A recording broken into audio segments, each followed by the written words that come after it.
तेरे माथे पे ये आंचल बहुत ही खूब है, लेकिन इन आंचल को परचम बना लेती तो अच्छा था। दोस्तों, जब बात महिला सुरक्षा की होती है तो बहुत तरह की बातें हमारे सामने आती है कि महिलाओं को ढंग का कपड़ा पहनना चाहिए, महिलाओं को बाहर नहीं निकलना चाहिए, महिलाओं को घर में रहना चाहिए। लेकिन इन तमाम चीजों के बावजूद क्या जो अपराध के रफ्तार थे वो कम हो पाए? दोस्तों, मैं आपको बता दूं, एक दशमलव सातवें सेकंड में कि कोई ना कोई महिला किसी न किसी प्रकार की प्रताड़ना की शिकार होती है। हमारे देश में हर 16वें मिनट में एक लड़की का बलात्कार होता है। हमारे देश में हर चौथे मिनट में कोई भी महिला एक घरेलू हिंसा की शिकार होती है। क्या ये तमाम चीजें आज जो हो रही है, पिछले 70 सालों से महिला सशक्तिकरण के क्षेत्र में जितनी तरह की काम की गई थी, क्या उन तमाम कामों से ये तमाम चीजें अभी तक रुक पाई है? इस आधुनिक दौर में भी लड़कियां जब आत्मनिर्भर बनना चाहती है, आत्मनिर्णायक बनना चाहती है और समाज में अपनी भागीदारी लेना चाहती है, तो उसे समाज में बहुत सारी चीजें सुननी पड़ती है और बहुत सारे लोगों से लड़ना पड़ता है। महिला सशक्तिकरण एक ऐसा मुद्दा है जो कहीं ना कहीं सामाजिक मुद्दा भी है, आर्थिक मुद्दा भी है और राजनीतिक मुद्दा भी है। इसीलिए आज महिला सशक्तिकरण को लेकर हम लोग बातचीत करेंगे और हमारे साथ बातचीत करने के लिए आज दो मेहमान मौजूद हैं। मैं आपको उन मेहमानों से परिचय कराऊं उससे पहले, नमस्कार, मैं हसन और आप देखना शुरू कर चुके हैं यूथ वॉइस।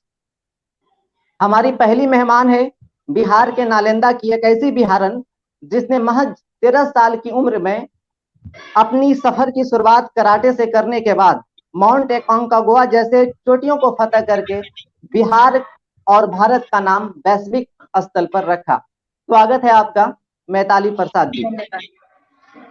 और हमारे साथ दूसरे मेहमान हैं पटना यूनिवर्सिटी के लॉ के छात्र अखिल इमाम खान जी, जो तमाम तरह के सामाजिक मुद्दे पर, जिस मुद्दे पर आज के युवाओं को बोलने की जरूरत है, अपने बात रखने की जरूरत है, उन तमाम मुद्दों पर मुख्य रूप से आते हैं और अपने बात आवाज को बुलंद करते हैं। आपका भी स्वागत है।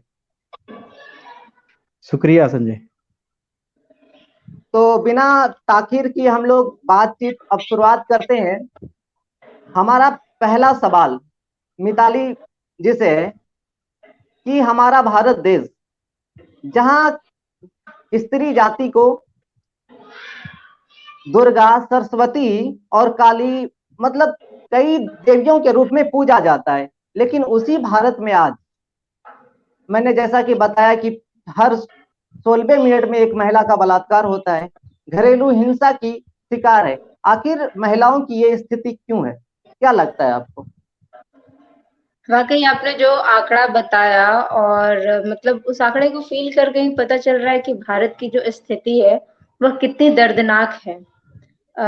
इनफैक्ट मुझे जो लगता है कि जो इन महिलाओं को सम्मान, इन शक्तियों को, नारी शक्तियों को जो पूजी जाने की जो परंपरा थी, या फिर एक जो बोलते हैं ना अंतःकरण की जो प्रवृत्ति थी, वो किसी पुराने जमाने का कॉन्सेप्ट अब लगता है।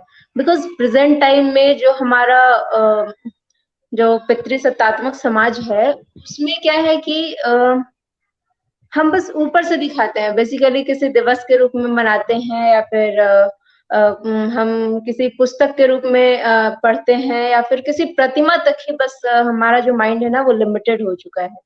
तो जरूरत है ऐसे टाइम में कि हमें इन सब चीजों को थोड़ा ओवरकम करें। और सबसे पहली बात मुझे एक चीज और तकलीफ देती है, जब जो सांसें चल रही है पृथ्वी पर, महिलाएं जो भी है प्रेजेंट है, उनकी सांसें चल रही है, जब उनके लिए मानवता ही नहीं बचा है, तो आप सम्मान की बात कैसे करते हैं? ये बहुत ही सोचने वाला विषय है कि आप हर 16 मिनट में रेप हो रहा है, या फिर घरेलू हिंसा से महिलाएं प्रताड़ित हो रही हैं। तो ऐसे सिचुएशन में बहुत डिफिकल्ट होता है सोच पाना कि हम महिलाओं के सम्मान की बात कर रहे हैं। मतलब आप उनको जिंदगी देने की बात कीजिए ना, सम्मान देने की बात क्या करते हैं? और वैसे भी जो ये सब उन्नाव या फिर कठुआ, जो भी गैंगरेप इतने सारे हुए, या फिर जो भी चीजें घटनाएं, जो भी आप आंकड़ा बता रहे हैं, तो उसमें कोई फर्क नहीं पड़ता कि इंडिया का जो लेवल है वो अगर इंडिया अगर अपने वर्ल्ड में टॉप लेवल पे भी इस मामले में आ जाए तो वाकई हमें थोड़ा भी टेंशन नहीं होना चाहिए, क्योंकि चीजें दिन प्रतिदिन ऐसे ही घटती जा रही हैं। और जो अब बात कर रहे हैं कि हमें चेंजेस लाना चाहिए या फिर ऐसी चीजें क्यों हैं, तो क्यों है के पीछे मुझे लगता है सबसे बड़ा इश्यू है हमारा मेंटालिटी। जब तक जी मेंटालिटी नहीं ठीक होगी, क्योंकि ऑब्वियस सी बात है, हम महिला हैं, आधी आबादी पुरुष है, आधी आबादी महिला है।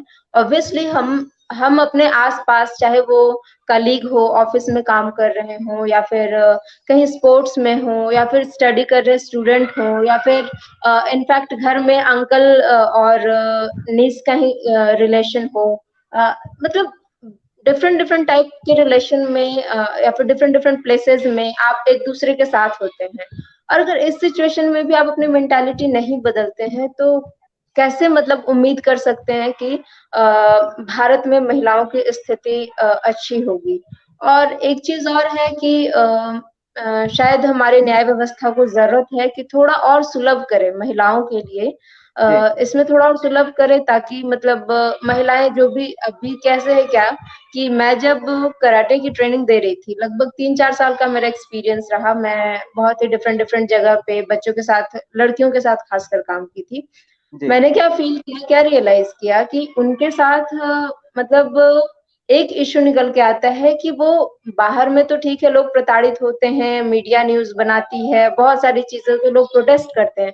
लेकिन हू नोज़ कि उनके साथ घर में क्या हो रहा है?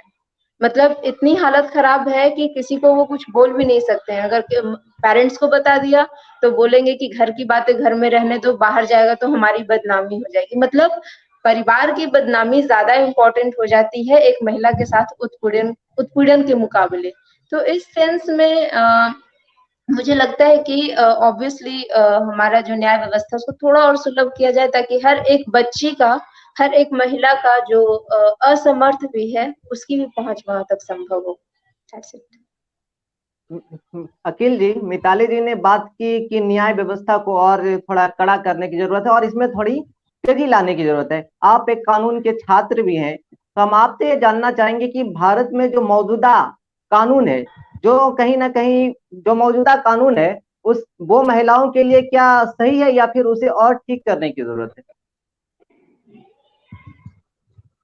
शुक्रिया सवाल पूछने के लिए। सबसे पहले, चूंकि जी महिलाओं के मुद्दे पर हम बात कर रहे हैं, तो मिताली जी यहाँ हैं और वो साउथ अफ्रीका जैसे वहाँ की चोटी पर अपना झंडा बुलंद करके आई हैं। और सबसे, अगर मैं नारी दिवस का अगर प्रेरणा का अगर स्रोत समझें और बताऊं तो साक्षरता यहीं पे हैं ये मिताली जी, और इनसे बहुत कुछ सीखा जा सकता है। इनका विजन, इनका संघर्ष, इनका दृढ़ संकल्प। तो हमें समाज में एक मिताली प्रसाद नहीं चाहिए, सैकड़ों मिताली प्रसाद चाहिए, ताकि एक महिला सशक्त चेहरा सामने आए। अब रह गया सवाल के आपके सवाल का जवाब। देखिए, मैं ये मानता हूँ कि देश में जो कानून है, दर्जनों कानून है। अब वो जी कानून तो हैं, लेकिन कानून का जो इम्प्लीमेंटेशन है ये भी महत्वपूर्ण है। क्योंकि मैं अभी दर्जनों कानून बता सकता हूँ महिलाओं के फेवर में, लेकिन अब जी निर्भया कांड जैसा आप देखिए, वहां पे 7 साल, 6 से 7 साल लग जाता है केसेस को सॉल्व करने में। तो कहीं ना कहीं जी ये मानता हूँ कि मजबूत कानून होने चाहिए देश में, है भी, और उसको मजबूत करने की जरूरत है। लेकिन जब उसको कानून को लागू करने वाले जो इम्प्लीमेंटिंग जो एजेंसीज है, उसको चुस्त दुरुस्त करना होगा। और जो न्यायपालिका का जो समय लगता है, आप देखिए कि अगर वो सजा लेट होगा तो कैसे डर पैदा होगा अपराधियों में। तो जल्दी जल्दी से जब जी सजा होता है विकसित राष्ट्र में, तो उससे क्या होता है कि समाज में एक फेयर होता है। और फेयर जब होता है तो लोग अपराध कम करते हैं। लेकिन सिर्फ कानून का रूल मैं ये नहीं बोलूंगा, कानून का अपना एक लिमिट होता है। अब जी चीजें ये है कि बहुत सारे पहलू पर हमें काम करना पड़ेगा। अब संस्कृत में एक कहावत है कि यत्र नार्यस्तु पूजन्ते रमते तत्र देवता। ये तो जी बच्चा सब लोग सुन रहे हैं कि जहाँ नारियों का सम्मान होता है वहाँ देवता निवास करता है। लेकिन समाज का कथनी और करनी दोनों में फर्क महसूस होता है, दोहरा चरित्र होता है। अब नारी जो है वो असुरक्षित एक मैं रिपोर्ट बता रहा हूँ कि थॉमसन राइटर फाउंडेशन का रिपोर्ट 2019 में, कि भारत का जो दुनिया का महिलाओं के लिहाज से सबसे असुरक्षित और खतरनाक देश है। इस तरह जी का हमारे पास रिपोर्ट है। और 19 2000, अच्छा, ये एनसीआरबी की रिपोर्ट है कि हर दिन 78 यहाँ पे रेप होता है। तो इतना खतरनाक हमारा देश है। अब रह गया कि महिलाओं जो असुरक्षित क्यों है, तो सबसे पहले उसका तब तक असुरक्षित रहेंगी महिलाएं जब तक महिलाओं को भोग विलास की वस्तु समझा जाएगा, जब तक महिलाओं को मस्तिष्क की बजाय शरीर समझा जाएगा, जब तक जो कानून के रखवाले हैं, शासन प्रशासन सरकार, ये लोग अपनी जिम्मेदारी को निर्वाह सही से नहीं करेंगे, तब तक जब हमारे ही आसपास के जो रक्षक हैं वो भक्षक बनने से बाज है, तब तक जब नारी अपनी सहनशीलता शक्ति धैर्य शक्ति और को तोड़कर अपने साथ हुए प्रतिकार और न्याय के खिलाफ आवाज नहीं उठाती है, तब तक जब तक कि हम नारी को हम पुरुष जो अपनी मानसिकता बदल रहे, तब तक महिला असुरक्षित है, जब तक कि हम नारी को उनका उचित सम्मान समाज में न दें। जैसे नारी उन्नति है, नारी एक शक्ति है, नारी जीवन का एक रस है, नारी जिम्मेदारियों की वाहक है, नारी एक समाज की धुरी है, नारी मानवता की सम्मान है। इस तरह की अगर हम उनको प्रतिष्ठा अगर हम कर पाए समाज में, तो मुझे लगता है कि हालात इम्प्रूव करेंगे। मिताली जी, जब 2008 में आपने कराटे की शुरुआत की थी, उस समय से आपने जब अपने सफर की शुरुआत की, तो आप के सामने क्या क्या दिक्कतें आई थी? ये बहुत ही पुराना मेमोरी मुझे याद आ गया अचानक से आपके क्वेश्चन से।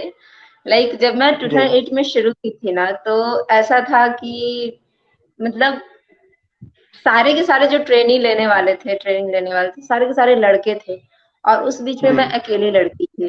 तो that was very difficult for me. Like society भी ऐसी थी कि अच्छा, लड़कों के बीच में अकेले ट्रेनिंग लेने जाती है।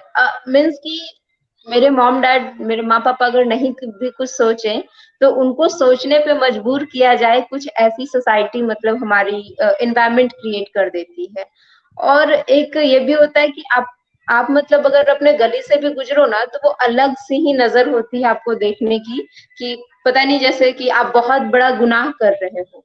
तो दैट टाइम लगभग 100-150 लड़के थे, और उस बीच में मैं अकेली लड़की थी। मतलब क्वाइट डिफिकल्ट। और उससे भी ज्यादा थोड़ा डिफिकल्ट ये भी तब हो जाता है कि उन लड़कों के बीच में खुद को मैनेज करना, क्योंकि वो भी उसी सोसाइटी से बिलोंग करे, वो भी उसी सोसाइटी से बिलोंग करे जहाँ पे उनको किसी काम के लिए ना नहीं किया जाता है। उनके अंतर्गत ये रहता है अंदर मन में कि मैं एक लड़का हूँ और शी इज अ गर्ल। तो लाइक वो वाली फीलिंग भी आती है। तो उन सब चीजों से भी बचना, सोसाइटी से भी बचना है। लेकिन मैं बहुत लकी मानती हूँ, बिकॉज मैंने विद इन 1.5 ईयर, समझ सकते हैं 2 साल के अंदर ही मैंने इंटरनेशनल में मैं इंटरनेशनल प्लेयर हो गई। तो वो एक बहुत अच्छा रिप्लाई था मेरे सोसाइटी के लिए, मेरे रिलेटिव्स के लिए, और सारे जितने भी कैंडिडेट्स थे उन सभी के लिए। मुझे याद है कि एक बारी दिल्ली की टीम आई थी, और उस दिन अदर स्कूल से भी स्टूडेंट्स आए हुए थे, तो उसमें और भी लड़कियां थी। और पता नहीं, मैं बहुत अपसेट थी, बिकॉज मुझे बहुत चीजें होती है, क्योंकि आप उस दौरान बहुत कुछ फील करते हैं, लोगों का टीजिंग पिचिंग बहुत चीजें आती है सामने। तो उस दरम्यान मैं बहुत अपसेट थी, और मैं सबसे पीछे जाके खड़ी थी। मतलब कि मैं नहीं चाह रही थी कि मेरी भी रिकॉर्डिंग हो। वो लोग अपना एक एनजीओ में प्रेजेंट करना चाहते थे, बट फिर भी उन्होंने मतलब लगभग आधे घंटे की हमारी प्रैक्टिस चली, बट दे लाइक उन्होंने मुझे सेलेक्ट करके लाया। लाइक आई वाज शॉक्ड कि मुझे कैसे पकड़ लिया इन्होंने। एंड दैट टाइम मुझे रियलाइज हुआ कि नहीं, अगर आप किसी चीज पे एफर्ट लगाते हो, मेहनत करते हो, तो सामने दे डोंट नो कि हु एम आई, और मैं प्रैक्टिस कर रही हूँ इतने टाइम से, but they observe about me. Like मतलब ऐसा मुझे फील हुआ कि दैट्स गुड, चीजें करने पे आ रही है। तो आफ्टर दैट टाइम मतलब वो मेरे लिए एक अच्छा मूव था कि नहीं, मुझे इंस्पिरेशन मिला खुद से कि करे अगर मेहनत तो तू आगे जा सकती है। तो उसके बाद फिर लगातार बैक टू बैक चीजें आती गई, और फिर माउंटेनियरिंग फील्ड में थोड़ा सा और डिफिकल्ट हो गया कि लड़की होके अकेले जाएगी पहाड़ पे, कैसे लोग मिलेंगे, कैसे सफर करेगी, और ऊपर से क्या विदेश यात्रा करेगी, OMG वाला सीन होता था। मतलब एक ना, समाज को हमेशा हमेशा प्रूफ करने की जरूरत पड़ती है हमें कि नहीं, हम कर सकते हैं। मतलब लड़कों के लिए क्या है ना कि स्पेस है कि भाई वो कर लेगा, उसको प्रूफ करने की जरूरत नहीं है। हमें क्या होता है ना, हर बार प्रूफ करना पड़ता है कि नहीं, हमारे अंदर कैपेसिटी है। भाई आप स्पेस तो दो equal. We can we can make our path own. हम लोग अपना रास्ता खुद ही बना सकते हैं। हमें आपके मतलब सपोर्ट की जरूरत नहीं है। हमें आपके इन सब चीजों की भी जरूरत नहीं है कि आप हमें जस्टिफाई करो कि क्या हम गलत कर रहे हैं या सही कर रहे हैं। बस हमें अपना स्पेस दो, जो मेरा एक्चुअली में हक है। That's it. अखिल जी, पिछले दिन एक घटना आई थी। आज हम जी लोग महिला सशक्तिकरण पर अगर बात कर रहे हैं तो पिछले दिन हमारे सामने एक घटना आई, मतलब किसान आंदोलन के समर्थन में एक पर्यावरण कार्यकर्ता दिशा रवि आई थी। और उसका गुनाह सिर्फ इतना था कि उन्होंने किसान आंदोलन को समर्थन किया था। लेकिन वही सरकार, जो सरकार कहती है कि महिलाओं को हम उनका हक और सम्मान दिलाएंगे, किसानों के समर्थन करने पर उसे जेल में डाल दिया जाता है। तो सरकार की ये दोहरी नीति, एक तरफ कहती है कि महिलाओं को हम सम्मान दिलाएंगे, दूसरी तरफ जब वो अपनी आवाज बुलंद करती है सशक्त होकर तो उसे जेल में डाल दिया जाता है। क्या है ये? देखिए, मेरा अपना मानना है कि हम एक जिम्मेदार नागरिक के होने के नाते देश के कानून और संविधान का पालन करना हमारा परम दायित्व है, ठीक है। और हमें इसको हर हालत में हमें करना पड़ेगा। लेकिन मैं ये भी मानता हूँ कि सरकार की जो नीतियाँ है, अगर उसका आप आलोचना करते हैं तो कोई गुनाह नहीं है कानूनन। दूसरी बात है कि डेमोक्रेसी में जो प्रजातंत्र होता है उसमें आपको सहमति विचारों में मतभेद होते हैं, और इसी ये एक विधिक अधिकार है डेमोक्रेसी के चलाने का। अगर ये खत्म हो जाएगा तो डेमोक्रेसी का जो इथोस है वो खत्म हो जाएगा। तो जहाँ तक कि वहाँ उस केस में मैं मानता हूँ कि जिस तरह से उनकी गिरफ्तारी हुई है, ऊपर जो कानूनी जो प्रक्रिया था उसका घोर उल्लंघन हुआ था, उसमें कानूनन उसका जो गाइडलाइन था दिल्ली हाई कोर्ट का, उसको पूरा नहीं किया गया था। जी 153 100 जो भी देशद्रोह का जो आरोप लगाया गया था, मैं ये मानता हूँ कि आप एक सरकार को थोड़ा अपने नागरिक के प्रति संवेदनशील होना चाहिए। आप किसी की स्वतंत्रता बाधित कर रहे हैं, उनको अगर अरेस्ट कर रहे हैं तो आप उनके पीछे आप उनको एक जो एविडेंस है, उन जो फैक्ट है उसको आपके पास पर्याप्त सबूत होना चाहिए। अगर पर्याप्त सबूत नहीं है जी तो मुझे लगता है कि आजाद देश में इस तरह की गिरफ्तारी होनी चाहिए। अगर ऐसी होती है तो ये मैं मान के चलता हूँ कि ये कहीं न कहीं अपने नागरिक को डराने की एक मतलब कायरतापूर्वक ये एक युक्ति है, और ये ऐसा हर सरकार करती आई है। और इसमें एक और चीज़ जानना पड़ेगा कि पुलिस से के जो प्रोफ़ेशनल रवैये को क्वेश्चन किया जा रहा है। आप समझिए थोड़ा कि जैसा पॉलिटिकल जो नेतृत्व होता है, वैसे ही पुलिस की जो कैरेक्टर हो जाती है। अगर पॉलिटिकल जी नेतृत्व अगर ईमानदार रहता है, तो पुलिस भी वैसे ही काम करती है। तो हमें चूँकि मेरा ग्रेजुएशन पब्लिक एडमिन में हुआ है, मैं एडमिनिस्ट्रेशन का थोड़ी पढ़ाई पढ़ा हूँ, तो मैं देखता हूँ कि अभी भी देश में पुलिस रिफ़ॉर्म की ज़रूरत है, ताकि पुलिस किसी सरकार के प्रति जवाबदेह ना होकर देश के कानून और संविधान के प्रति जवाबदेह हो और उसके प्रति उसका कमिटमेंट हो। तो जी मैं ये मानता हूँ कि जो एनवायरमेंटलिस्ट थी, वो एक बहुत ही एक्टिविस्ट थी, वो उनका दिल्ली हाई कोर्ट से दिल्ली से उनको एक बेल भी मिल गया। तो ये इस बात का प्रमाण है कि सरकार ने बिना तैयारी के और बहुत ही आर्बिट्रेरी उनको अरेस्ट किया था। तो मुझे लगता है कि सरकार को इस तरह से चीज़ें को अगर अरेस्ट करने से पहले 100 बार सोचना चाहिए, ताकि एक समाज में एक मैसेज नहीं जाएगा। और जो कानून के जो रखवाले हैं, अगर वही कानून तोड़ेंगे, तो मुझे लगता है कि एक देश के आम नागरिक से क्या उम्मीद की जा सकती है? वो एक अराजकता का माहौल पैदा होगा। तो इससे हर पक्ष को बचना चाहिए। ये हम्म। वैसी महिलाएं, वैसी लड़कियां जो आगे बढ़ना चाहती है, लेकिन उस पर पड़ने वाले कमेंट और गार्जियन के रोक टोक के बाद उनका जो हौसला होता है वो टूट जाता है और वो आगे नहीं बढ़ पाती है। तो उन लड़कियों के लिए आपका क्या सुझाव रहेगा? देखिए, क्योंकि ज़िक्र तो हमारी पहले ही सेशन के शुरू में ही हमने किया था कि हमारे इंडिया में जो सिचुएशन है लड़कियों की काफ़ी वर्स्ट है। तो उस कारण से ऑब्वियस सी बात है, लड़कियां अगर घर से बाहर निकलेंगी तो कुछ कमेंट लोग टीज भी करेंगे ही। हो सकता है आपके फैमिली मेंबर्स भी मना करें। मैं डायरेक्टली लड़कियों को कहना चाह रही हूँ कि आपके फैमिली मेंबर्स में ऑब्वियस सी बात है मना करेंगे, क्योंकि उन्हें लगता है कि आप आपको अगर कुछ होता है तो इससे उनके पूरे परिवार की बदनामी हो जाएगी। दैट्स व्हाई वो आपको भी रोक-टोक करते हैं कि आप मतलब देर रात बाहर नहीं रहें, या फिर कुछ भी नई गतिविधि आप करना चाह रहे हैं तो उसमें भी बहुत सारे रोक-टोक लगते हैं। आप शॉर्ट्स पहनते हैं, आप अगर मान लीजिए बहुत अच्छे एथलीट हैं, आप शॉर्ट्स पहनती हैं, किसी गाँव से बिलॉन्ग करती हैं, तो ऑब्वियसली लोग आप पे बैक टू बैक कमेंट डालेंगे ही। एक बहुत ही अच्छी सी कोट लिखी है एरिस्टोटल ने, मैं आप लोग को सुनाना चाहूंगी। जी शत्रुओं पर विजय पाने वाले की अपेक्षा मैं अपनी इच्छाओं का दमन करने वालों को अधिक साहसी मानता हूँ। ये उन जी सारी लड़कियों के लिए, प्लीज इसको नेगेटिव वे में मत लीजिएगा, इसको पॉजिटिव वे में लीजिएगा कि आप अगर अपनी ही इच्छाओं का गला घोट रही हैं, तो शायद आप उन पुरुषों से ज्यादा साहसी हैं कि जिनके कारण आप अपनी इच्छा का गला घोट रही हैं। सो प्लीज मेरी आप सभी से रिक्वेस्ट है, दुनिया में आपको अगर कुछ प्रूव करना है तो अपने ऊपर कॉन्फिडेंट लाइए, अपने में कॉन्फिडेंट लाइए, डेडिकेटेड रहिए, फोकस्ड रहिए और डिटरमाइंड रहिए कि नहीं, आपको जो करना है आप डिसाइड कीजिए और प्लीज उसी चीज को कीजिए जो आपको खुशी देता हो। Thank you. अखिल जी, अभी मौजूदा सरकार की जो महिला सशक्तिकरण को लेकर जितनी सारी स्कीमें चल रही है, क्या वो पर्याप्त है? देखिए, ये जो गवर्नमेंट का जो एफर्ट है महिला एम्पावरमेंट के लिए, तो अगर हम कागज में देखें तो बहुत सारी इसके ऐसी स्कीम्स है, लगता है कि वाकई उनकी हालात, उनकी स्थिति आर्थिक रूप से, सामाजिक रूप से ठीक हो जाएगी। लेकिन जैसे ही हम जमीन पर आते हैं तो देखते हैं कि बहुत ही गैप है इसमें। ऊपर से जो दावा किया जाता है और नीचे जो स्थिति है उनकी, बहुत ही इसमें ज्यादा लूपहोल है। गवर्नमेंट की अब एक अपनी एक लिमिटेशन है। गवर्नमेंट ऐसा करती है कि वो ज्यादा से ज्यादा आधी, जो देश की आधी आबादी है उसको बजट एलोकेशन कर सकती है। उनको देश की जो पॉलिसी बनती है उसको उसमें प्राथमिकता में उसको रख सकती है। और जो भी करप्शन है, जो जो लीकेज है उनके सब्सिडीज का, जो महिलाओं के लिए डेवलपमेंट के लिए आता है, उसको रोक सकती है, रेगुलेट कर सकती है।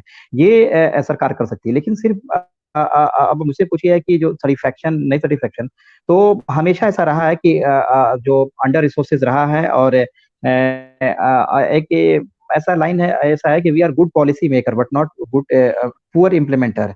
यानी जितनी स्कीम दिल्ली से चलती है गांव देहात तक पहुंच नहीं पाती है। और महिलाओं में भी अवेयरनेस की कमी है। जब तक कि वो अपना अधिकार को लड़ के लेना नहीं मतलब शुरू करेंगे, तब तक वो अभी भी वंचित रहेंगे।